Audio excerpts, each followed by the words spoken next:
दोस्तों, आज WhatsApp with markets के फर्स्ट एपिसोड में हमारे साथ एक ऐसे मार्केट वेटरन हैं जो 2 दशक से भी ज़्यादा 20 साल से भी ज़्यादा इंडियन स्टॉक मार्केट को क्लोजली ऑब्जर्व कर रहे हैं, मार्केट के हर एक फेस को नेविगेट कर चुके हैं और आज के समय में 1 लाख करोड़ से भी ज़्यादा का AUM मैनेज कर रहे हैं। हमारे साथ हैं एक्सिस म्यूचुअल फंड के head of equity mister Shreyas Devalkar. एक है कि इन्वेस्टिंग बुक्स में पढ़ के सीखना, पर more important with home you work. हम उनसे बात करेंगे about market trends, global investing, mutual fund चुनने का सही तरीका। जैसे अगर मैं आपको पूछूं कि आप कौन से एसेट क्लासेस में हो, तो आप are you invested in multiple asset classes. SIP का future. SIP is not a timing, SIP is about corpus बनाने का रोड मैप, इन्वेस्टर्स की कुछ एक्सपेंसिव गलतियां, फाइनेंशियल वेलनेस और बहुत कुछ। अगर आज के समय में मुझे अपना 1 करोड़ का कॉर्पस बनाना है 2026 में, तो वो कैसे कर सकते हैं? कमोडिटी प्राइस इन्फ्लेशन हो गया, मैं इन्वेस्ट करूंगा एंड फट से निकल जाऊंगा। अगर ये एटीट्यूड से आप इन्वेस्ट कर रहे हो तो डेफिनेटली देयर इज लिमिटेशन।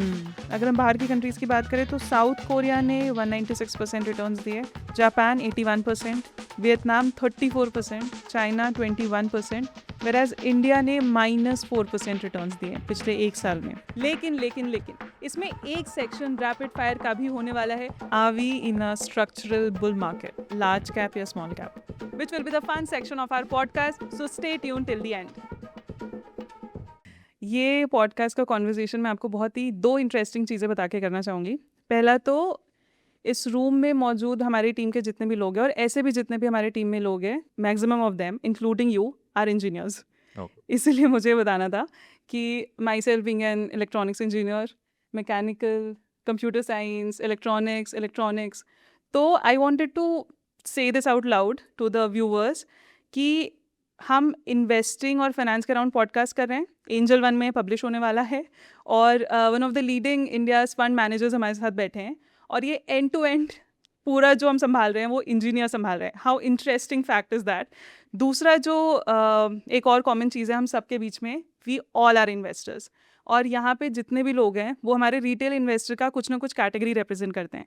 हमारे प्रोडक्शन टीम में ज़्यादातर आपको जेनजी मिलेंगे, वो जेनजी इन्वेस्टिंग रिप्रेजेंट कर रहे हैं। मैं शायद वुमेन इन्वेस्टिंग कर रही हूँ, मिलेनियल्स आपको यहाँ पे मिल जाएंगे। तो ये एक बहुत इंटरेस्टिंग चीज़ है कि हमारे सबके क्वेश्चंस यहाँ पे हैं, तो एक्चुअल रिटेल इन्वेस्टर्स के क्वेश्चंस आप तक पहुँच रहे हैं। तो that is a good start for the podcast I believe. On a similar note, I would like to ask you a question कि how did a chemical engineer end up being India's leading fund manager? वैसे तो story तो लंबी है इसमें कि we started because लंबी the sense now it's almost since you reminded me of chemical engineering. Yeah. It's 1999 I passed out, so I worked. उसके बाद मैंने लार्सन एंड टुब्रो में काम किया था 2 साल तक एज अ प्रोजेक्ट इंजीनियर। उसके बाद as a normal career progresses you do MBAs. I am sure some of you already have would have done it और सम पोस्ट ग्रेजुएशन। तो उसके बाद I worked as a credit analyst and then from credit analysis I shifted to equity analysis. तो I work broking firm में as a IT analyst and telecom analyst. फिर उसके बाद I shifted to IDFC। जैसे IDFC securities जो है आज पहले दूसरे फॉर्म में थी। फिर then I shifted to IDFC AMC as analyst. तो ऑलमोस्ट अगेन ऑलमोस्ट एक 5 से 7 साल तक credit analyst plus equity analyst ऐसे काम किया था। तो जब मैं AMC में काम किया, IDFC AMC में, at that time then again tracked multiple other sectors apart from IT telecom. तो ऐसे धीरे धीरे करके when I looked at multiple sectors, understood the nuances, and started developing the investment style. जैसे the good part in the career always is about whom do you work with. Correct. तो एक है कि इन्वेस्टिंग बुक्स में पढ़ के सीखना, तो वो तो आपके एजुकेशन में रहता ही है हमेशा, पर more important with home you work, उनसे आपको सीखने के लिए, because in practice is more important. Correct. अनुभव उनका आपको मिलते जाता है than just bookish knowledge. Yeah, correct. So in that context, I was lucky for having opportunity to work with best investors in my earlier Right. career, Yeah. both in IDFC as well as in BNP Paribas. Yeah. तो उसमें again it further strengthened Yeah. the process. तो काफ़ी जगह का हम्म, आपको expertise हम्म। आ गया है। तो ज़ाहिर सी बात है आपके पास आज के समय में 20 साल से ज़्यादा का इन्वेस्टिंग और मार्केट एनालिसिस एक्सपीरियंस है। तो मैं जानना चाहूँगी कि आपके काम करने का तरीका क्या है? जैसे इन 20 सालों से ज़्यादा के एक्सपीरियंस में the most apt question would be कि वो क्या पहला ग्रीन फ्लैग या फिर वो क्या पहली चीज़ आप कोई कंपनी में देखते हैं जब आप उसे सिलेक्ट करते हैं? The first green flag that you notice in a company. Generally company में सबसे पहले इम्पोर्टेंट चीज़ रहती है कि कंपनी मैनेज कौन कर रहे हैं और कौन ओन कर रहे हैं, करेक्ट। प्रमोटर और the professionals who are running it, that is most important, correct. क्योंकि that actually determines character of the company and Yeah. how it is going to shape Yeah. in future, Makes sense. how it is going to survive the tides of ups and downs of the Correct. market, innovation, technical adaptability and opportunity to create optionality. मैं उसमें ऊपर आगे बात करूँगा, पर क्या है कि ये अलग अलग चीज़ें बहुत इंपॉर्टेंट रहती है, बट सारे चीज़ों का मेन क्रक्स है कि who is running it, correct. and that DNA, that pedigree, that people is most important. So people is whether it is in the form of promoter, CEO, and overall management, that is most important. इतना काफ़ी कुछ बता देता है company हम्म। के बारे में। तो अगर हम ग्रीन फ्लैग की बात करें तो क्या वो एक रेड फ्लैग होता है जो तुरंत आप देख के रिजेक्ट कर देते हो? ऑब्वियसली जो ग्रीन फ्लैग है वो ही रेड एक फ्लैग रेड बन फ्लैग बन सकता है, जाता है। But most important red flag में apart from this there are some of the businesses जो आप अब अगर वो मल्टीपल बिजनेस को end of the day as a investor what we are trying to do here कि हमें रिटर्न्स चाहिए, करेक्ट। तो जो सेपरेशन रहता है कि थीम वर्सेस मनी मेकिंग है कि नहीं, और मनी मेकिंग के लिए इम्पोर्टेंट क्या है कि कंपनी कैश फ्लो बना सकती है कि नहीं, आज भले नहीं बना पा रही हो, आगे बना सकती है कि नहीं, प्रॉफिटेबिलिटी कितना है, रिटर्न कितने हैं, ROE कितना है कंपनी का, return on equity, return on investment, तो ये चीज़ें जो है वो बेसिक रेड फ्लैग भी है, क्योंकि अगर वो बेसिक चीज़ें नहीं है तो just based on themes etcetera it's very difficult. Just मैं आपको एग्जांपल देना चाहूँगा कि 2000 अगेन 4-5 से शुरू हुआ था कि इंफ्रास्ट्रक्चर इन्वेस्टमेंट, करेक्ट। फिर रोड असेट्स, पर the good part that I worked as a credit analyst, focus पूरा था कि कैश फ्लो की तरफ, पैसा कहाँ से आ रहा है और कहाँ इन्वेस्ट हो रहा है। तो बहुत सारी कंपनियों में at that point in time वो लूप कंप्लीट नहीं हो रही थी बराबर से, so that was actually really I benefited from my experience earlier कि अगर वो लूप कंप्लीट नहीं हो रही है तो you could not have had made money in infrastructure. So actually I would have and I could avoid at least recommending stocks in those sector, while capital goods जिसका again companies का various experience था, तो वो sector I always preferred versus infrastructure investment, जहाँ पे after initial phase कभी कभी क्या होता है कि शुरू के फेज में पैसा बनता है बट बाद में पैसा बनना कम हो जाता है, करेक्ट। तो आफ्टर इनिशियल फेज वो सेक्टर्स में से रिटर्न्स कम हो गए थे, तो then when we identified that, तो देन वी स्टेड अवे। तो इनिशियल फेज कितने टाइम पीरियड का होता है फिर भी? सी देर आर, जैसे जस्ट क्लासिक एग्जांपल दूंगा कि इंडिया का मोस्ट सक्सेसफुल रोड है मुंबई पुणे हाईवे, जो पहले बना था एक्सप्रेसवे, और आप उसके वो ज़माने के रिटर्न ऑन इन्वेस्टमेंट देखोगे तो वो ज़माने में वो रोड का रिटर्न ऑन इन्वेस्टमेंट बहुत अच्छा था। फिर वो मॉडल पे लोगों का भरोसा बढ़ते गया कि ये अच्छा है, तो बहुत और ज़्यादा इन्वेस्टमेंट आने लगी, बहुत रोड में इन्वेस्टमेंट हुआ, पर जब बहुत लोग उसमें एंटर किए तो उसका रिटर्न चला गया, तो इंक्रीमेंटल प्रोजेक्ट जो विन करने लगे लोग, उनमें रिटर्न उतना नहीं बन सकता था जो पहले प्रोजेक्ट में बना। तो व्हेनेवर अगर एक आधे बिजनेस में अगर इनहेरेंट मोट नहीं है तो when more and more investors get into it then the returns come get out of the hands. आप जैसे देखेंगे इवन इक्विटीज में भी, कोई भी बिजनेस में आप देखेंगे कि when many investors are chasing it तो वैल्यूएशन ऐसे बढ़ जाते हैं तो रिटर्न कम हो जाते हैं, तो सेम चीज़ तभी भी हुई थी। तो those are the periods when trying to look through and trying to stay away from theme is most important. Correct. So all in all कौन कंपनी संभाल रहा है, और at the end it's about the returns. तो वो loop अगर complete होता है और काफ़ी लंबे समय तक अगर कंपनी जस्टिफाई कर रही है तो it will be a good part two जज। ओके, सो सर आप आज 1 लाख करोड़ से ज़्यादा का AUM मैनेज करते हैं। तो हमारी रिसर्च टीम ने भी जब काफ़ी एनालिसिस वगैरह किया तो हमें ये नैरेटिव एक समझ में आ रहा है कि जितना ज़्यादा फंड बड़ा होते जाता है उतने ज़्यादा उनकी इन्वेस्टिंग अप्रोच बदलती जाती है। तो क्या ऐसा है कि बड़ा फंड या फिर जो बड़े AUM वाले जो फंड्स हैं उनके पास मार्केट में अपॉर्चुनिटीज़ कम होने लगती हैं because of the amount that they are handling?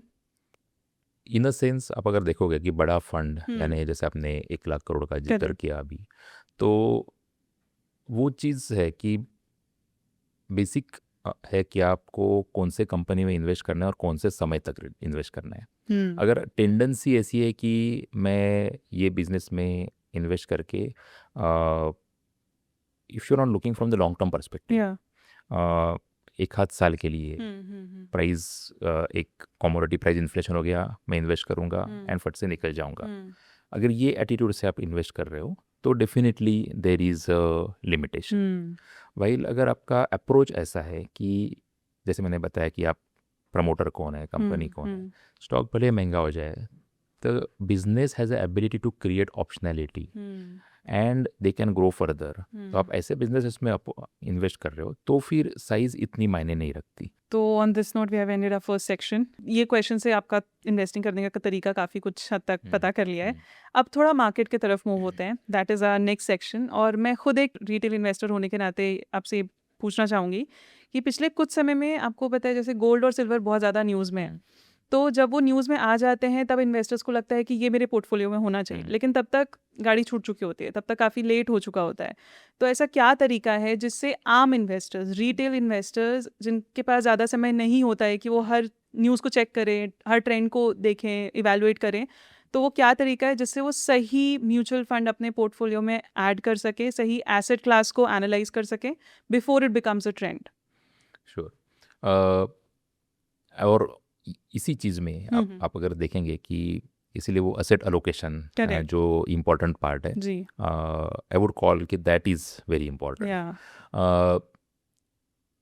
अपने इसमें अलग अलग एंगल लाए, जैसे first is asset class allocation and then mutual fund और सही scheme mutual fund allocation. Category, हाँ। First part is relatively easy also, and rather than chasing something, आप जब शुरुआत करते हो तभी ही डिसाइड करें कि कौन सा असेट क्लास सही है। जैसे अगर मैं आपको पूछूं कि आप कौन से असेट क्लासेस में हो, तो आप are you Mutual invested in multiple asset classes? Yeah, mutual funds, equity, gold, ETFs and global investing थोड़ा सा। तो diversification के नाम पे different asset classes we have added. Right. तो ये जो प्रोग्रेशन है Yeah. ऑफ इन्वेस्टर्स, जैसे investing at a larger scale थोड़ा अपने इधर पोस्ट कोविड या 2020 के बाद ज़्यादा दिखा। एक क्वेश्चन है उस पे भी। उसके पहले थोड़ा वाइड स्प्रेड था नहीं। हाँ। तो इसीलिए फाइनेंशियल असेट, इसलिए मैं वर्ड यूज़ करूँगा फाइनेंशियल असेट। ऐसा नहीं कि इंडियन इन्वेस्टर के पास गोल्ड और सिल्वर है नहीं, सही बात एज अ है। फिजिकल असेट तो लोगों ने काफी है। सालों से रखा है। Indian mothers have it तो since in that centuries. Context I would से कि वो आपका एसेट आप राइटली सो सालों से और Correct. सदियों से जनरेशन से लोग बना रहे हैं वो। बट फिजिकल असेट क्लास होने के बाद जैसे प्रॉपर्टी रहते हैं लोग, बट फाइनेंशियल असेट क्लास नहीं है। तो मेरे हिसाब से फाइनेंशियल असेट क्लास में आपका डेट आता है, इक्विटी है, एंड इक्विटी में अगर हम देखेंगे तो फॉरेन इक्विटी हो गया या फिर डोमेस्टिक इक्विटी है, तो ये अलग अलग तरीके के इन्वेस्टमेंट आप देख सकते हो। तो rather than chasing something, one should decide कि मुझे मेरा पोर्टफोलियो इतना इक्विटी में होना है, डेट में होना है, या फिर गोल्ड सिल्वर उसमें कितना होना चाहिए। वो बेस्ड ऑन आपका individual risk appetite, age and goals, वो हिसाब से आप डिसाइड करें और उसमें इन्वेस्ट करें। उसके बाद स्पेशली व्हेन आपके अगर टाइम होराइजन्स लंबे हैं तो उसमें ज़्यादा ट्विक करने की ज़रूरत नहीं है। हैविंग डिसाइडेड कि ये मुझे प्रपोर्शन चाहिए। ऑब्वियसली देर आर अपॉर्चुनिटीज, जैसे मार्केट गिरा हम्म तो वहाँ ज़्यादा अलोकेट करना चाहिए, तो हाँ। हम्म या फिर गोल्ड सिल्वर है वो भी कभी जोर से गिरा तो तभी ज़्यादा बढ़ाना करना चाहिए। चाहिए। But chasing is always create anxiety, और चेजिंग में सबसे बड़ा प्रॉब्लम क्या होता है, बिहेवियरल मिस्टेक हो जाते हैं। या क्योंकि आपने उसको अपराइज में चेज़ किया तो वहाँ से रिटर्न बनना मुश्किल होता है, हम्म और रिटर्न नहीं बन रहा है करके मुझे निकलना है वापस, और दूसरे आज ये चल रहा है उसके पीछे जाना है। दैट प्रोसेस में ही ज़्यादा नुकसान होता है। इट्स अ नेवर एंडिंग तो वो निर्भर इसलिए वो asset allocation right and then tweaking at the margin is what I would recommend. या तो एसेट एलोकेशन पे तो और एक डेडिकेटेड क्वेश्चन है हमारे पास। Sure. पर आपने एक बहुत ही अच्छी बात कही कि कोविड के बाद बहुत लोगों ने इन्वेस्ट करना शुरू किया। तो ये जो चंक ऑफ इन्वेस्टर्स हैं जिन लोगों ने कोविड के बाद इन्वेस्ट करना शुरू किया, उन लोगों ने अभी ब्रूटल बेयर मार्केट अभी तक फेस नहीं किया है जितना पहले इन्वेस्टर्स ने फेस किया है। तो लेकिन अभी इतनी सारी न्यूज़ आ रही है, वॉर्स की आ रही है, AI, global technology, geopolitics tension, कुछ ना कुछ कहीं ना कहीं न्यूज़ आ ही रही है। तो अगर ऐसा कोई फेज़ फ्यूचर में आता है तो हम इन्वेस्टर्स को कैसे प्रिपेयर रहना चाहिए और क्या करना चाहिए? ये अच्छा क्वेश्चन आपने पूछा, क्योंकि एक्चुअली स्पीकिंग आफ्टर कोविड का जो मार्केट रैली रही है वहाँ पे भी बहुत सारे न्यूज़ फ्लो आ गए थे। पर कभी भी मार्केट साइडवेज गया है, रिटर्न नहीं बने हैं, वो सही है, पर मार्केट जोर से गिरा नहीं है जो 2020 के पहले बहुत बार हुआ है in the span of 10-15 year. तभी भी न्यूज़ बड़े थे और तभी एकदम जोर से मार्केट गिरा है, and actually that tested the patience. मेरे ख्याल से अभी तो ये टाइम में मार्केट ने रिटर्न नहीं दिया है ज़्यादा, या फिर even if there are drawdowns, market गिरा है तो थोड़ा ही गिरा है। तो इसीलिए इन्वेस्टर को first of all patience is very important, and to understand कि when everyone is chasing something तब उसका रिटर्न कम हो जाता है। वो एक सिंपल चीज़ है, वो गोल्ड हो, सब लोग गोल्ड को चेस कर रहे थे, गोल्ड के रिटर्न अभी थोड़े सॉफ्ट हो गए।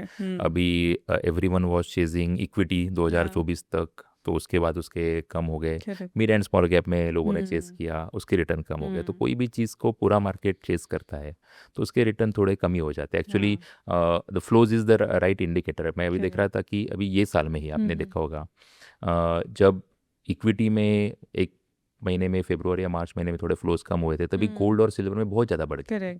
अब व्हाट इट इंडिकेट्स कि yes there is a risk appetite in the market. लोगों को रिस्क लेके पैसा बनाना है। तो इक्विटी से कम हुआ पर गोल्ड और सिल्वर में पड़ा।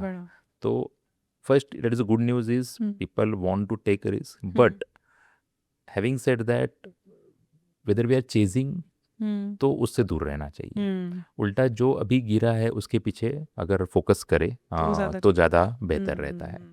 एक और शिफ्ट जो देखने को मिला है मार्केट में कि पहले ऐसे सर होता था कि एफआईआईज पूरा मार्केट संभाल लेते थे, एफआईआई की इन्वेस्टिंग हम लोगों को काफ़ी देखने को मिलती थी। अब ऐसा हो रहा है कि डोमेस्टिक इन्वेस्टर्स और हम जैसे आम इन्वेस्टर्स के एसआईपीज ने काफ़ी बड़ा रोल प्ले करना शुरू किया है मार्केट, इंडियन स्टॉक मार्केट में। तो is it a good sign या फिर ये थोड़ा रिस्की हो सकता है अभी के मार्केट को देख के? Risk from the perspective of domestic investor invest कर रहे हैं वो, और मार्केट में भी कैसे इम्पैक्ट इसका पड़ सकता है, is my question. So good part is definitely the patience level so far Indian investors have shown. मैं तो बोलूँगा कि ओनली 2 साल ही रिटर्न नहीं बना है, तो it's not a big time period where, but still I would say that कि इक्विटी एज असेट क्लास में आपको पहले तो when you invest at that time one should keep in mind that you are investing in companies as well as long as those companies are doing good and continue to grow, वो valuation adjustment चलते रहेंगे। अब जो flows है उसमें से foreign जो flows है वो उसके नहीं होने के अलग अलग कारण हैं। आई थिंक अब तक multiple analyst and experts would have highlighted including AI to growth in India as well. पर अगर हम इंडियन पर्सपेक्टिव से, अगर फ्लोज पर पर्सपेक्टिव से बात करें, तो good news is yes financial asset as a asset class ये इमर्ज हुआ और लोग उसमें इन्वेस्ट करते जा रहे हैं। फॉरेन इन्वेस्टर उल्टा नहीं आ रहे उसमें, उससे वन नेगेटिव पार्ट इज आपका रिटर्न क्विकली नहीं बन रहा है। करेक्ट। But positive part for specially those who are SIP investor, long term investors, actually you are getting your incremental investment at good level. तो पहले तो SIP is not a timing, SIP is about discipline. तो आप actually ऐसा जो period होता है वो डिसिप्लिन इन्वेस्टर को ज़्यादा रिवॉर्ड करता है। टाइमिंग इन्वेस्टर को वो रिवॉर्ड नहीं करेगा, Correct. बट डिसिप्लिन को रिवॉर्ड ज़्यादा करता है। तो इसीलिए this period when entire world is ignoring, Yeah. आज की तारीख में एआई ट्रेड है, दे सी दैट इंडिया में एआई बेनिफिशियरी नहीं है। So all those narratives are right for today, but as you have seen market में नैरेटिव चेंज होते रहते हैं। There is always we called TINA factor, there is no alternative Correct. Factor which place. तो जैसे पहले क्या होता था कि India is the only country जहाँ पे ग्रोथ ज़्यादा है compare to the world, Yeah. But because of multiple reasons आपने देखेंगे कि growth in some other countries जहाँ पे ज़्यादा पाई गई लास्ट 1-2 साल में, पर वो सस्टेनेबल कितनी है, अपनी स्ट्रक्चरल कितनी है, तो ये भी बहुत इंपॉर्टेंट पैरामीटर है। तो in that context in my opinion उल्टा मार्केट हॉट नहीं है, यानी इज़ गुड न्यूज़। तो उससे क्या हो रहा है कि आपके वैल्यूएशन चेक में रह रहे हैं, और वैल्यूएशन चेक होने के बाद अगर इन्वेस्टमेंट आपके एट दिस लेवल रहते चले रहे, तो obviously there whenever our time comes at that time you will get disproportionate return. पर एक ध्यान रखना चाहिए कि रिटर्न का expectation, specially for those who came after Covid, कि वो जो 23-24 या 22-23-24 का जो पीरियड था, उसके जो डिस्प्रोपोर्शनेट 20% प्लस रिटर्न थे, वो डिस्प्रोपोर्शनेट थे, once in a lifetime ही होते हैं। ऐसा पीरियड बहुत, ऐसा 15 साल में एक बार, 15-20 साल में एक बार आता है। Otherwise long term returns from equity is closer to nominal GDP growth. तो वो ध्यान में रख के इक्विटी में इन्वेस्ट करना चाहिए। नॉमिनल जीडी, क्योंकि आपकी कंपनियां नॉमिनल जीडीपी ग्रोथ के करीब ग्रो करती है, मिड एंड स्मॉल कैप थोड़े ज़्यादा ग्रो करते हैं, तो नेट नेट आपका रिटर्न नॉमिनल जीडीपी ग्रोथ से थोड़ा ज़्यादा आ सकता है। तो वो expectation is the right expectation while investing, rather than expecting the past returns will continue in future. तो ये तो आपने एक बहुत अच्छी बात कही कि जो एसआईपी इन्वेस्टिंग लॉन्ग टर्म का सोच रहे हैं, उनके लिए इतना प्रॉब्लमैटिक बात नहीं है एफआईआई और डीआईआई का जो भी चेंजेस हैं। इसमें से मुझे 2 चीज़ें याद आती हैं। एक तो जब हम एसआईपी की बात कर रहे हैं, तो एसआईपी अभी रिसेंटली हमारी रिसर्च टीम ने डेटा निकाला कि मार्च और अप्रैल में एसआईपी स्टॉपेज रेशियो 100% क्रॉस कर चुके हैं, जिसकी वजह से 1 महीने में ही जो म्यूचुअल फंड के इन्फ्लोज हैं वो 40% डिक्लाइन हुए। तो ये टेम्पररी शिफ्ट है या फिर ये कुछ ऐसे बिहेवियरल शिफ्ट आ रहा है इन्वेस्टर्स का, और ये क्या इंडिकेट करता है? पहला तो मुझे ये क्वेश्चन है, और दूसरा फिर हम इंडियन स्टॉक मार्केट और ग्लोबल इन्वेस्टिंग के पर्सपेक्टिव से बात करेंगे। तो एसआईपी स्टॉपेज रेशियो का जो डिफरेंस हमें देखने को मिल रहा है, उसके बारे में मैं पूछना चाहूँगी पहले। एसआईपी इन माय ओपिनियन, जैसे मैंने आपको बताया कि इन्वेस्टर्स को एसआईपी को एटलीस्ट टाइमिंग टूल करके नहीं देखना चाहिए, क्योंकि आप अगर मार्केट ऊपर जा रहा है करके चालू कर रहे हो और रिटर्न नहीं दे रहा है तो बंद कर रहे हो, तो actually that is not the right thing. It is actually a discipline tool. आप आपके सेविंग का एक पार्ट इक्विटी को अलोकेट किया है, कुछ भी अमाउंट हो, आपके सेविंग की 20% वो 50% है, 70% है, what ever is the right amount you think based on your profile, वो आपने एक बार डिसाइड किया, तो आप अगर हर बार डिसिप्लिन मैनर में उसमें इन्वेस्ट करते रहोगे तो आपको उसका बेनिफिट मिलेगा। बहुत बार यही देखा गया है कि मार्केट्स जो है उसकी move sharp in few time, छोटे टाइम पीरियड में ही रहती है, वो भले ऊपर के डायरेक्शन में हो और नीचे के डायरेक्शन में हो। आपने अगर वो मूव मिस किए तो फिर आप लैकलस्टर टाइम पीरियड में ज़्यादा इन्वेस्टेड रहते हो, फिर आपके रिटर्न नहीं बनते। करेक्ट। जैसे जिसका एग्जैक्टली 22-23-24 में अगर इन्वेस्टमेंट था, तो वो ही उनका रिटर्न है ज़्यादा। पर 24-25-26 में अगर आपने देखा, सोचा कि मैं ना 24 में ही पैसा डालूंगा और रिटर्न बनेगा, तो नहीं बनता है वैसा। तो continuous investment at various point in time is very very important. तो इसीलिए टाइमिंग, जो टूल आपके टाइमिंग का नहीं है, उसमें आप टाइमिंग करने जाओगे तो उसमें एक्चुअली जब राइट टाइम आएगा, at that time also you will be out, and again when it goes up by 10-15% again chasing starts, and then again आपका रिटर्न छूट गया, फिर उसके बाद 5-10 तक का ही रिटर्न छूट जाता है। तो this way the discipline part, as I said, important parameter कैसा ना कि SIP is not as I said timing, यानी कोई ज़्यादा लकी हो सकता है कि उसने एसआईपी शुरू किया, 1-1.5 साल तक मार्केट कहीं नहीं गया और सडनली 20% चालू हो गया, करेक्ट, तो now he is lucky. It can be other way around, he started 2 साल हो गए इन्वेस्ट हुआ और मार्केट 15% गिर गया, now he is unlucky. That's why treating it as a कि होली ग्रेल है या हम्म फिर it is my timing tool, it is not a timing tool. Correct वो आप डिसिप्लिन में रह रहे हो हम्म और लॉन्ग टर्म में it will benefit you rather than trying to use it as a timing. So correct that one should keep in mind while stopping or starting both. या एक और इंटरेस्टिंग चीज़ हमें हम्म, पता चली थी कि मार्केट के जो बेस्ट डेज अभी तक हम्म, हिस्टोरिकली हमने देखे हैं वो हम्म, क्राइसिस के आसपास ही देखने को मिलते हैं। तो हमने अगर क्राइसिस देख के एसआईपी रोक दी तो जब बेस्ट डेज आएंगे तब भी आप रुके ही रहोगे, तब भी आप, तो एसआईपी आपको ये इंश्योर नहीं करता है कि आपको मैं लकी इन्वेस्टर बना दूंगा। एसआईपी ये देखता है कि जब आपके बेस्ट डेज, जब आपको रिवॉर्ड मिलने का समय है तो आप बाहर ना खड़े रहे। तो ये हमको बहुत इंटरेस्टिंग चीज़ एक पता चली और आपने भी इसमें वैल्यू काफ़ी ज़्यादा ऐड कर दी। तो it gives us all of our answers. अगर हम थोड़ा सा इंडियन स्टॉक मार्केट से अब अगर बाहर आएँ, जैसा कि हम बात कर रहे थे कि बाकी देशों ने काफ़ी अच्छे रिटर्न्स दिए, तो पिछले एक साल में अगर हम बाहर की कंट्रीज़ की बात करें तो साउथ कोरिया ने 196% रिटर्न्स दिए, Japan 81%, Vietnam 34%, China 21%, whereas India ने -4% रिटर्न्स दिए पिछले एक साल में। तो is this a sign for Indian investors to start global investing? Is it becoming a necessity?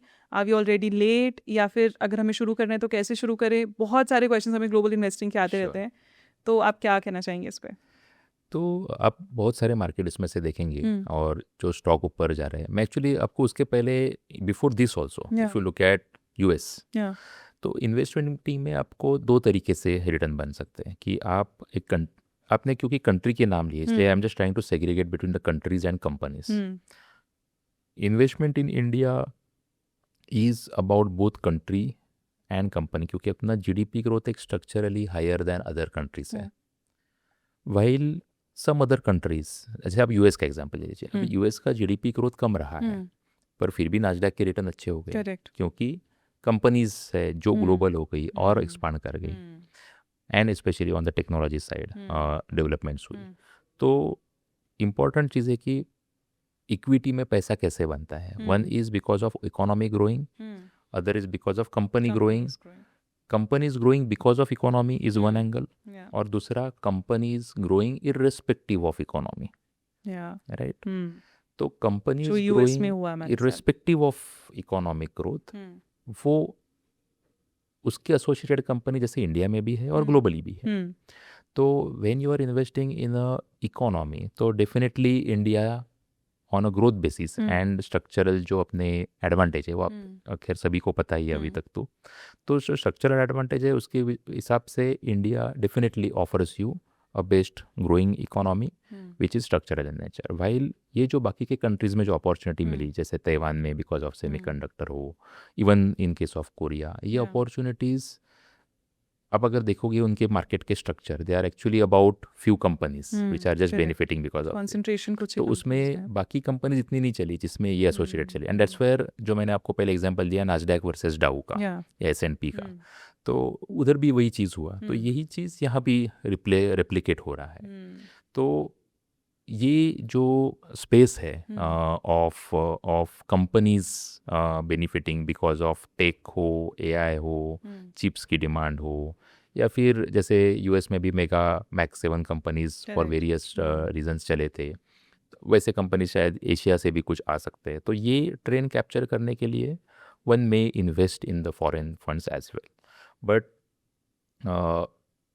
One should keep in mind कि हमें ये करने के लिए मैं कर रहा हूँ, rather than I am not betting on China पर से, but I am betting on, हाँ देर इज़ अ पॉसिबिलिटी कि वहाँ पे कोई अच्छी टेक कंपनी है जो इंटरनेशनली ग्रो कर सके। करेक्ट तो I am trying to invest out there और they are going to benefit because of certain trend. तो ये जो चीज़ है वो उसको मायने रख के आप इन्वेस्ट करें rather than saying कि दूसरी इकोनॉमीज बेटर है। while when it comes to structural stories I think always India has delivered because of this tech advantage। the index growth of some of these countries आपने जो highlight किए वो ज़्यादा है India के ग्रोथ से, पर वो कितने साल तक सस्टेनेबल है वो देखना पड़ेगा। while इंडिया की जो ग्रोथ स्टोरी है वो स्ट्रक्चरली चली रही है, राइट। जैसे अभी ये साल में आप देखेंगे कि nominal GDP growth already 10% cross कर सकता है क्योंकि ऑलरेडी इन्फ्लेशन ज़्यादा हुआ है। तो रियल जीडीपी प्लस इन्फ्लेशन करके आपका हम्म, नॉमिनल जीडीपी ग्रोथ वापस 10 के ऊपर जा जा सकता है। सकते वो हैं। केस में आपकी इंडिया के भी नंबर्स बढ़ सकते हैं, पर because of the huge AI spend some of this countries में ग्रोथ 25% भी पहुंची होंगी या of this company. While India का हेडलाइन ग्रोथ उतना पहुंच सकता है तो नहीं पहुंच सकता, but sustainable 12-15 12-13 10-11-12% double digit growth is good या economy to invest correct in. Correct. तो दो चीज़ें आपने यहाँ पे बहुत अच्छी बताई कि एक आप ग्लोबल इन्वेस्टिंग में इकोनॉमी भी देखो कि कंट्री के इकोनॉमी में आप इन्वेस्ट कर रहे हो या फिर कंट्री के कंपनीज में इन्वेस्ट करना चाहते हो, तो दो चीज़ें यहाँ पे करना चाहिए। But is it a necessity now for the Indian investors global investing? See as a investor one should be open to all possibilities. उसमें आप ये नहीं करना चाहिए, ऐसा कुछ ऐसा कुछ रिस्ट्रिक्शन? रिस्ट्रिक्शन नहीं रखना चाहिए। One should be open in your asset class only. I think I would से कि डोंट चेज, कि अभी ग्रेट। चेजिंग के बाद हमेशा ही एक्सपीरियंस खराब होता है। वो आप कहीं भी इन्वेस्ट करें या तो knowingly invest but don't chase. Correct. This gives us the end of the second section.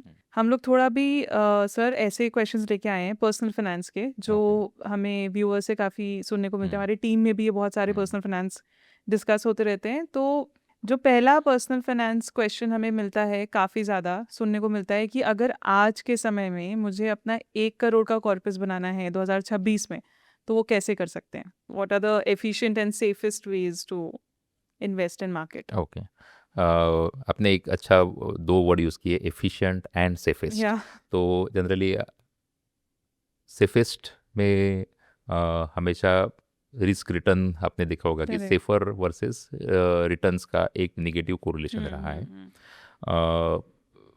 Again there are certain nuances when I said this, but आप अगर safest is fix deposit right in that और G सेक में invest करने, but उसमें returns आपको एक limited ही मिलेंगे।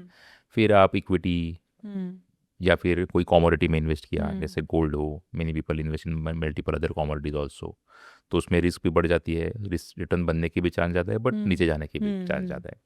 तो ब्रॉडली अगर आपको बड़ा कॉर्पस बनाना है, तो पहले तो फर्स्ट इम्पॉर्टेंट थिंग कि जैसे आपने 1 करोड़ की बात की, तो आप हर महीने में या हर साल में कितना इन्वेस्ट कर रहे हो। तो आप अगर हर महीने या हर साल में अगर हम गिने, तो आप 10 लाख इन्वेस्ट कर रहे हो या 2 लाख इन्वेस्ट कर रहे हो, 5 लाख इन्वेस्ट कर रहे हो, तो पहले तो उससे आपका शुरुआत 1 वहीं करोड़ से। का टारगेट जो है वो उस पर बहुत बड़ा डिपेंडेंट है, करेक्ट। क्योंकि you can not rely on the returns only. या आपको पहले तो आप इन्वेस्ट कितना कर रहे हो वो इम्पॉर्टेंट है, then relying on the investor returns. तो आपको जैसे पता है कि एक अपडेट ओरिएंटेड, वो फिक्स डिपॉजिट हो या बॉन्ड मार्केट हो, वो एक मिड सिंगल डिजिट के करीब रिटर्न दे देगा। इक्विटीज़ एक अर्ली डबल डिजिट में रिटर्न दे देगा, अर्ली टीन्स का।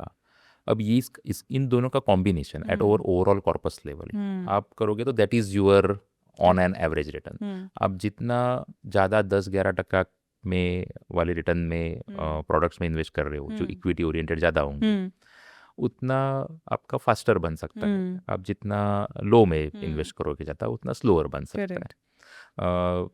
सो दैट डजेंट मीन कि इसमें ही पूरा 100% करे या फिक्स डिपॉजिट में सेफ है करके पूरा 100% करे। वो जो प्रपोर्शन है आपका, वो आपके एज, आपका गोल्स और कितने समय के लिए करने वाले हो उसके ऊपर डिपेंड रखे, और आपको इमरजेंसी फंड्स कितने चाहिए, ऐसे मल्टीपल एस्पेक्ट रहते हैं। तो वो सब एस्पेक्ट ध्यान में रखते हुए ये अक्रॉस द बोर्ड, जैसे कॉमोडिटी है, आपके पास इक्विटी है, इक्विटी में इंडियन इक्विटी है, फॉरेन इक्विटी है, डेट है, बॉन्ड मार्केट है, आर्बिट्राज फंड्स है जो टैक्स एफिशिएंट भी होते हैं। So you can look at this multiple chain and multiple products and invest according. तो पहले तो आपका इनपुट मैटर करता है कि आप खुद कितना इन्वेस्ट कर रहे हैं। आप एकदम से 1 करोड़ एक्सपेक्ट नहीं कर सकते, कितनी अमाउंट इन्वेस्ट कर रहे हो, करेक्ट, कितने समय के लिए कर रहे हैं। हाँ, और फिर आपके प्रोडक्ट्स पे बात आ जाती है। और एक सवाल जो आता है वो है कि अगर आज के समय में बैंक अकाउंट में मेरे पास 1 लाख रुपए रखे हैं, तो मैं उसे मार्केट में कैसे डिप्लॉय कर सकता हूँ? तुरंत में अगर मुझे 1 लाख मार्केट में इन्वेस्ट करना है तो क्या होगा सही तरीका? आपको अगर तुरंत में इन्वेस्ट करना है मार्केट में, तो मेरे हिसाब से आपको इंस्टेड ऑफ एक्चुअली गिविंग कि कौन सा fund category, I would say again go back to the same कि आप कौन सा एज प्रोफाइल पकड़ रहे हो। 30 साल अगर हम कंसिडर करें कि 30 साल के, तो मेरे हिसाब से already market has gone through a sizable time correction, especially in the large cap space. तो मेरे ख्याल से STP of 6 month would be good for STP of 6 months. 6 month would be good for now. Great. तो उसमें भी कई methods लोग डालते हैं, जैसे STP पहले आप एक कोई सेफ फंड में डाल दो, आर्बिट्राज में डाल दो, उसके बाद फिर वहाँ से STP धीरे धीरे, ताकि एक साथ 1 लाख रुपए एक ही मार्केट हाँ, फेज में ना जाए और धीरे धीरे धीरे धीरे. तो इसीलिए large cap oriented fund in my opinion hmm. Also is good, क्योंकि उनमें टाइम करेक्शन ज़्यादा हुआ है compare to mid and small cap oriented funds. या तो कुछ ऐसे भी क्वेश्चंस है, जैसे हम लोग देखते हैं कि बहुत सारे इन्वेस्टर्स हर सुबह उठ के अपने पोर्टफोलियो चेक करते हैं कि कहाँ गया मेरा आज म्यूचुअल फंड, कितना पोर्टफोलियो बन रहा है मेरा. तो how often a normal person should check their portfolio? Actually the lesser you do is अच्छा. बेटर, जितना कम देखें, हाँ. क्योंकि हमेशा ज़्यादा आप देखते हो तो अपने बिहेवियरल बायसेस ज़्यादा आ जाते हैं. क्योंकि जैसे अगर ऊपर जा रहा है तो आप ज़्यादा से ज़्यादा रिस्क लेना चालू कर देते हो, नीचे जाना है तो जैसे आपने बताया कि रिडीम करना शुरू कर देते हो. तो वो अगर बिहेवियरल एस्पेक्ट अगर आपको कंट्रोल में है तो आप कितने देखते रहो, पर अगर आप उसके ऊपर एक्ट करने वाले हो बार बार, तो then you better do let the experts do their work. Great. तो काफ़ी इंटेंस डिस्कशन के बाद now we are moving to the fun section of the podcast, that is rapid fire round. अगर हिस्ट्री के किसी भी इन्वेस्टर के साथ आपको 1 घंटे की कॉन्वर्जेशन का मौका मिले, कोई भी इन्वेस्टर, तो आप किसके साथ वो कॉन्वर्जेशन करना चाहेंगे? वैसे तो मल्टीपल है, but Charlie Munger, Warren Buffett, and obviously these are the ones. Great. अगर आप फंड मैनेजर नहीं होते तो क्या होते? And probably I would have continued with my earlier career, which I started with. या मार्केट के बाहर आपकी फेवरेट हॉबी क्या है? Sports, exercise, Yeah. everything. आपने रिसेंट में कौन सी बुक पढ़ी या सीरीज देखी जो आप रेकमेंड करेंगे सबको? AI के ऊपर बुक है, empire of AI, inside the reckless race for dominance, Yeah. Karen Hao की है.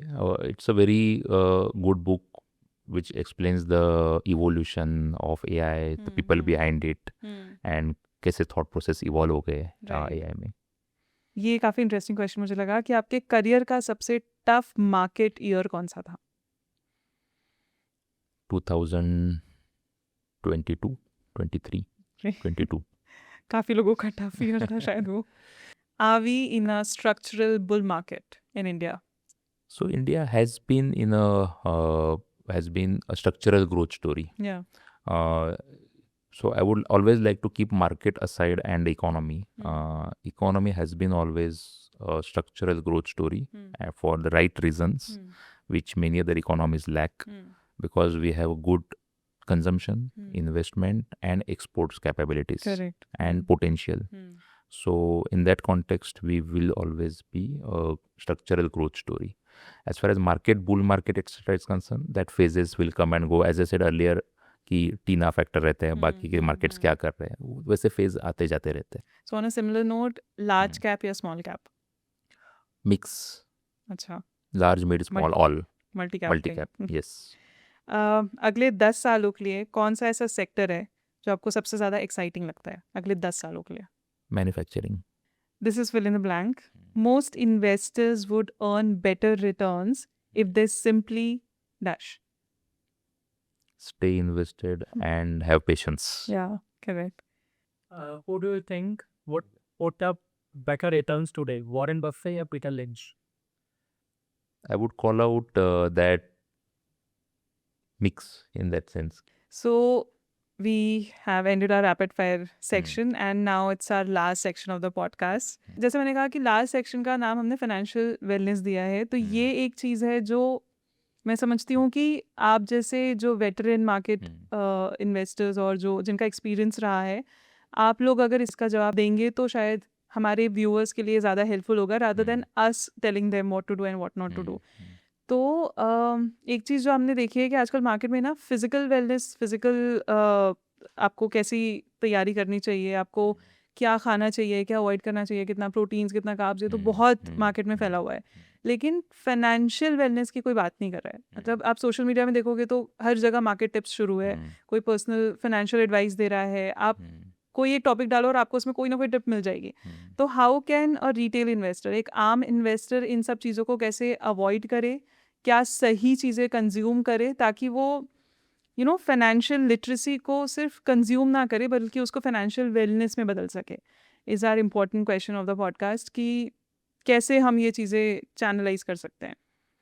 सॉरी मैं क्वेश्चन पूछ रहा क्योंकि ना अपने दो एंगल्स है इसमें। जैसे एक है कि आपको आंसर कौन से एंगल से चाहिए था, मुझे समझ नहीं आया फाइनेंशियल वेलनेस कि दो एंगल कैसे है इसके, कि एक अपने उसमें मल्टीपल पॉडकास्ट या मल्टीपल फाइनेंशियल इंफॉर्मेशन रहती है, Correct, तो that correct. Is one way. And financial आपको इन्वेस्ट कैसे करना चाहिए, तो आपको कौन सा एंगल से इसको नहीं देखना मतलब है? हमको कितना बचना है बाकी सब चीज़ों से और कैसे अपने आप को फाइनेंशियली वेल रखना है, ठीक फिर उसके कोई भी तरीका हो सकता है। ठीक ओके तो that is the Sure. Main question. तो एज यू आस्क कि एज अ फाइनेंशियल प्रोफेशनल, तो मैं उसी तरीके से आंसर करना चाहता हूँ कि हम जब कंपनी को देखते हैं कि ये कंपनी फाइनेंशियली वेल है कि नहीं, फाइनेंशियल वेलनेस है कि नहीं, तो फर्स्ट ऑफ ऑल सभी के आप एज ए इंडिविजुअल आपके अर्निंग रहते हैं, कंपनी के भी ऑपरेटिंग कैश फ्लो रहते हैं, वो उसका करते क्या है, उसको री इन्वेस्ट कहाँ करते हैं। तो आप अपने जो आपकी इनकम है आपको री इन्वेस्ट कैसे करते हो, right, that is most important. तो री इन्वेस्ट आप इन्वेस्टमेंट करके इक्विटी में करें, डेट में करें, गोल्ड में करें, और वो कंपाउंड होती रहेगी, तो दैट इज़ वन। आप खुद में कितना री इन्वेस्ट करते हो, खुद के स्किल सेट डेवलप करने के लिए कितना इन्वेस्ट करते हो, क्योंकि that is also very important in today's world जहाँ पे मल्टीपल चेंजेस दिखाई देते हैं। तो दैट कंटिन्यूअस लर्निंग जो शायद पहले इतना अवेलेबल और इम्पॉर्टेंट नहीं था क्योंकि चेंजेस भी स्लो थे, तो वो तो री investing in self, not only physical health but also in our professional competencies apart from creating a wealth. तो that's where हम कंपनी में वही देखते हैं, कंपनी री इन्वेस्ट करके उसकी ऑप्शनलिटी बढ़ा रही है कि नहीं बढ़ा रही है, तो दैट इज़ वन। सेकंड, आपके हम कंपनीज में अगेन क्या देखते हैं कि उन्होंने स्पेंडिंग कहाँ करी, वो कुछ एक्सपेंसिव कंपनी खरीद रहे हैं जिसका कुछ फ़ायदा नहीं होने वाला है, जस्ट टॉप लाइन बढ़ेगी। Similarly, for individual also for us, whether we are buying something which is not necessary, just because it is just because people are talking of about yes. So whether you are staying away from that, तो that is one. अगर companies जैसे food आगे जाके company capex करती है, तो आपने कहाँ पे किया, उससे आपको क्या फ़ायदा होने वाला है। तो जैसे इंडिविजुअल के लिए भी आप जो बड़े बिग टिकट आइटम खरीदते हो, वो एप्रिशिएटिंग असेट क्लासेस खरीद रहे हो या फास्ट डेप्रिशिएटिंग खरीद रहे हो, तो बिकॉज छोटे आइटम में वो मायने नहीं रखता, आप जब बड़ा खर्चा करते हो तो फास्ट एप्रिशिएटिंग है कि नहीं, that matters. So that's what I would draw parallel between assessing a company versus individual, and I am sure when I am doing the basic difference is here the emotion is more important, while in company that investment has to be emotionless. So if we try to balance both, that is very important. Beautiful, you have answered like a true market veteran, और I don't think इससे बढ़िया answer हमारे viewers को मिल सकता है। एक आखिरी चीज़ मुझे पूछना है कि अगर आज से 10 साल बाद हम वापस ऐसे ही इसी पॉडकास्ट में अगर हम बैठे रहेंगे तो हम किस बारे में बात करेंगे, मतलब 2035-36 का मार्केट कैसे दिखेगा? तभी मेरे ख्याल से by then we would have developed a lot on manufacturing in my opinion. तो हम लोग शायद मैन्युफैक्चरिंग एज इंडिया कैसे और प्रोग्रेस हो सकता है, क्योंकि आज की तारीख में वो एक सबसे बड़ा लैकिंग फिनोमिना था। दूसरा, और एक अभी चेंजेस हम देख रहे हैं कि बहुत सारी कंपनियां अभी बैकवर्ड इंटीग्रेशन भी कर रही है। जैसे हम लोग पहले सिर्फ लो वैल्यू एडिशन में फोकस करते थे, पर अभी मिनी कंपनीज, ऐसा नहीं कि हाई वैल्यू एडिशन नहीं करते थे, बट नाउ छोटी छोटी कंपनियां भी हम जब मिलते हैं तो everyone is just expanding their horizon. And I am more talking about the manufacturing side. Services side पे हमने बहुत ज़्यादा डेवलपमेंट की है। एक्चुअली आप देखेंगे तो जैसे यूपीआई अब इंडिया में ही इतना बड़ा बना है, ऐसा नहीं है कि we we are probably among the first one to have done it at such a big scale. Correct. So there we have had good achievements, but on this side probably we will be having more and we will be looking forward to more by then. Manufacturing Hmm. might be the answer. So yeah, these were the questions that, and we definitely got the answers that we were seeking for. क्या आप हमसे या हमारे viewers से कुछ पूछना चाहेंगे, या फिर you would like to end the podcast on a quote, with a quote? तो इक्विटी मार्केट एक्चुअली जब आप इन्वेस्ट करते हो तो आपको ऐसा सोचना चाहिए कि I am investing in business, I am investing in company. Yeah.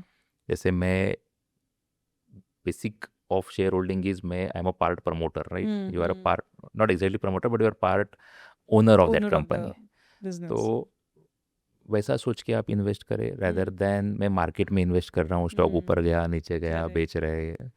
That is also a way, but in my opinion once you develop this way of thinking कि I am participating in the wealth creation story of the business, a company, तो आप उसका वो company का analysis भी अच्छी तरह से करने की कोशिश करेंगे, ना कि just based on the prices fluctuation trying to change the behavioural pattern. तो इसीलिए मार्केट में इन्वेस्ट करते समय we are investing in businesses and not the market. that focus should be there. Correct. मतलब इन्वेस्टिंग की होड़ में शायद हम भूल गए कि उस स्टॉक के पीछे भी एक बिजनेस है जो शुरू हुआ होगा, जिसका इंटेंशन है, क्या फ्यूचर ग्रोथ है, क्या कॉम्पिटिटर्स हैं. ये एनालिसिस लोग करना अब भूल रहे हैं इन द. नहीं, मैं ये नहीं बोलूँगा कि भूल रहे हैं, मैं बोल रहा हूँ कि वो ज़्यादा से ज़्यादा वो करें ज़्यादा से ज़्यादा rather than just trying to focus on the prices Yeah. and Trend वो ज़्यादा और- करके then invest करें. तो आप as a investor you will evolve more. Yeah. So yeah, that was our podcast. Thank you so much. These were the questions. And I hope our viewers got all the answers that we were seeking for. Thank you so much for your time, sir. And बहुत कुछ सीखने को मिला आपसे, और I hope कि हम लोग आपको और ज़्यादा देखेंगे और आपसे ऐसे ही विजडम पाते रहेंगे. Thank you so much. Thank you. तो ये थे आज के हमारे गेस्ट मिस्टर श्रेयस देवलकर, जिनसे हमें बहुत कुछ सीखने को मिला. लेकिन अब आपको एक काम करना है. हमारी रिसर्च टीम अभी भी गेस्ट लिस्ट तैयार कर रही है, जिसमें ऑलरेडी काफ़ी नाम ऐड हो चुके हैं, लेकिन कुछ स्पेस है जिसमें आप भी अपने गेस्ट का नाम दे सकते हैं और उनसे आपको क्या जानना है आप वो भी बता सकते हैं. मिलते हैं अगले एपिसोड में. Mutual fund investments are subject to market risks. Read all scheme-related documents carefully.